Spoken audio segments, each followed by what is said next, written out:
Everyone, কি খবর আপনাদের? আশা করি সবাই ভালো আছো, আমিও ভালো আছি। তো চলো দেখাই আজকে আমি কয়টা কেক বানাইলাম, কি কি ফ্লেভারের কেক বানাইলাম সব দেখাইতেছি। আর লগে আমি আমার কেকের পেজটাও মেনশন করে দিন, তো যারা যারা গোয়ালপাড়ায় থাকো ওরা অর্ডার করতে পারবা আমার পেজের থেকে ডিজাইন দেখা।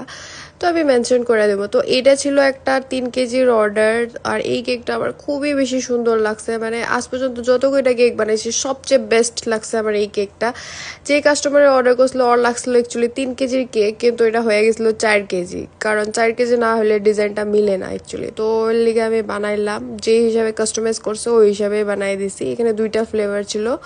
তারপরে ছিল একটা 1/2 কেজির অর্ডার, এটাও কাস্টমারে কালার সালার সব কিছু কাস্টমাইজড করছে। তো এটা 1/2 কেজির চকলেট ফ্লেভারের কেক ছিল। আর এই কেকটা বানাইছিলাম আমি শোনোর জন্য, মানে আমার কাকুর মেয়ের বার্থডে ছিল, তো অনলি আমি এই কেকটা বানাইছিলাম। তারপরে ছিল একটা ছোট্ট মিনি কেকের অর্ডার, এটাও অ্যাকচুয়ালি কাস্টমাইজ ছিল না, এটা আমি নিজের হিসাবে ডিজাইন করছি। আর এই কেকটা অর্ডার করছিল একটা কাস্টমারে, যে আমার পেজের থেকে ডিজাইন দীক্ষা নিয়ে অর্ডার করছে। এটা আমি আগেও বানাইছি এই কেকটা। তো এটা ছিল 1/2 কেজির অর্ডার। আর লগে ছিল একটা 1 কেজির অর্ডার, এটা আমি নিজের হিসাবে ডিজাইন দিছি। আরও ছিল একটা ছোট্ট ব্যান্টো কেকের অর্ডার। তো সব কটার মধ্যে আপনাকে কোনটা বেশি ভালো লাগছে কমেন্টে নিশ্চয়ই জানাবেন। Thank you everyone for watching.